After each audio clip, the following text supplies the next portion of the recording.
review for you the new Bare Minerals BareSkin Foundation, and it comes in a box like this.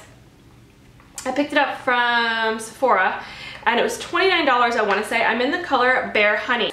So this is a serum foundation. It says that it's pure brightening and it contains an SPF of 20. Now I don't find any flashback with this, and that might be because they use titanium dioxide, which is a natural sunscreen and not a chemical sunscreen. I've been using this for about 3 weeks now, and when I first got it, it was not my favorite. I was like, I don't know about this foundation.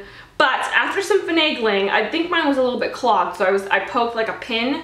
I poked it in there to try and unclog it, and that helped a lot better because I felt like when it was coming out of the little droplet, which this has a dropper, I'll show you. See, now it's like exploding everywhere because some definitely just dropped on my foot. So yeah, just be aware of that, you know, so now that it's not clogged is what I'm saying, is now when I tilt it, the foundation comes out perfectly. At first I was like having to squeeze, it was not coming out, I was not having a very good time with it, but now I'm good to go. So, okay, so the claims of this foundation are that it's brightening, it's a mineral foundation, and it's supposed to provide a natural finish with the look and feel of beautiful bare skin while delivering a more noticeably brighter, youthful appearance, made with bare minimum ingredients and formulated without water, oil, silicone, parabens, or fragrance. So yeah, it doesn't smell like anything. It's not oily, but it's definitely liquidy. So I guess they're using, it doesn't have any water in it, so I'm not exactly sure what the liquid part is. So it's just interesting to read the ingredients list because there are things that I recognize, but I'm not exactly sure what like formulation it is and what makes it the consistency of this foundation. Now, a lot of people have been buying the foundation with the brush. I opted to not purchase the brush that they recommend with it, which is the Bare Minerals brush. I find that the brush is a little gimmicky, and that might just be my opinion because it seems like everyone else gets the brush and everyone else seems to like it.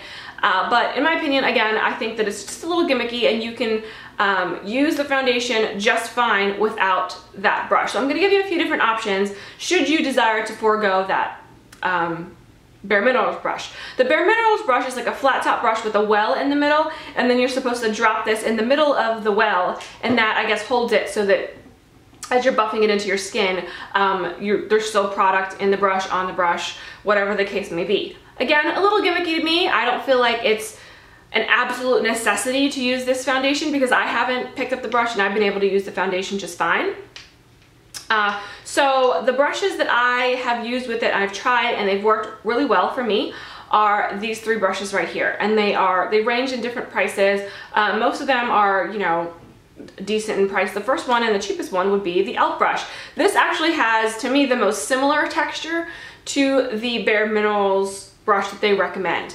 It just does not have the well, and it may not be as dense. I feel like that one is a little smaller and a little denser, but this one works just fine.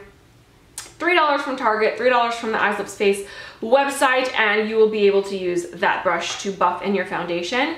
The second one is this here. This is the Real Techniques stippling brush. Yeah, and so as you can see, it's kind of more compact, but it does contain some duo fibers at the end that make it a little bit easier to go on. This is great if you're looking for a lighter coverage and not necessarily a full coverage using that foundation. I like it. It works, again, just fine for me. The thing is, though, is I would not take the foundation and drop it into the brush because of the duo fibers, which are thinner than the rest of the brush.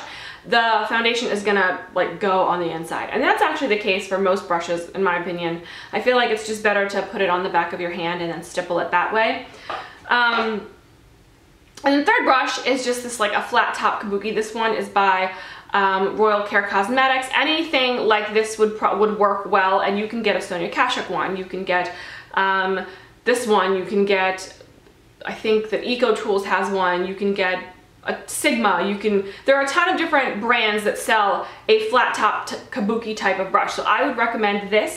What I don't find with that foundation, though, I do like it. I like the coverage, I like the lightness, I like that it does feel, it's very light, like you really cannot feel it on your skin whatsoever. What I don't like, the product transfers. It transfers a lot more than some of my other foundations, even with setting it, and I always set my foundation with a powder no matter what. But yesterday I was at my friend's house, and she has a baby, and her baby had like a helmet on, and I was holding him and I was like going like this, and my forehead touched his helmet, and his helmet was white, and there was like a dot of my makeup on his helmet, and I was like, this foundation transfers. See, it transfers. So yeah, so it does do that. And also remember to shake it. You can actually hear like, you know, the liquidy consistency of this foundation, which is different than a cream. And it's odd that they call it a serum foundation, because I don't find that it has the texture of a serum.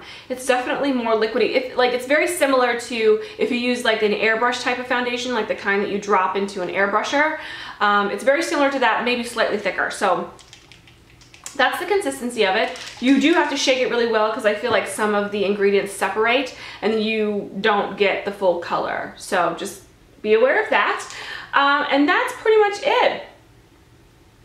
I don't really have anything else to say about it. I just sort of wanted to give my opinion, because I know some people were asking I put up a picture on Instagram. So my consensus on the foundation, take it or leave it. I would say that if you have a ton of foundations, you have foundations that you already like, you are a fan of liquid foundations, this is not necessarily one that I'm like, yes, you absolutely must have it, go grab it right now because everyone needs it in their life. I don't think that at all.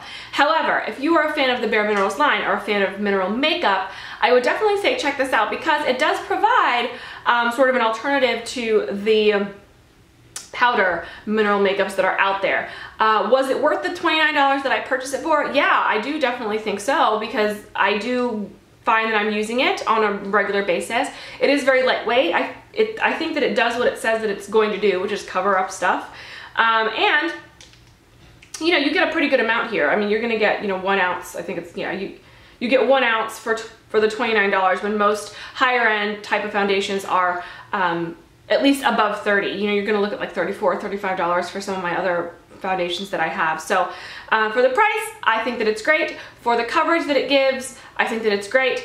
But I do not think that it's a must-have unless you love mineral makeup and you want to try it. So that is that. Let me know in the comments down below if you guys have tried it, or if you guys are interested in trying this, because I'm curious to see, like, you know, how many people are actually rushing out to go pick up this foundation. Again, like I said, I do like it. Will I repurchase? Maybe. You know, this will probably last me a while. I have a lot of foundations, so I'm not, you know, rushing to go pick up a ton more. Anyway, and there's always something new that's coming out that I feel like, talking about repurchasing something, it'll take me a while to actually get a chance to repurchase it, you know what I mean? So I hope you guys are having a really great day. I hope that that answered some questions for anyone who maybe was curious about the foundation, and I will see you next time. Take care. For more tips, visit www.dazzlediaries.com.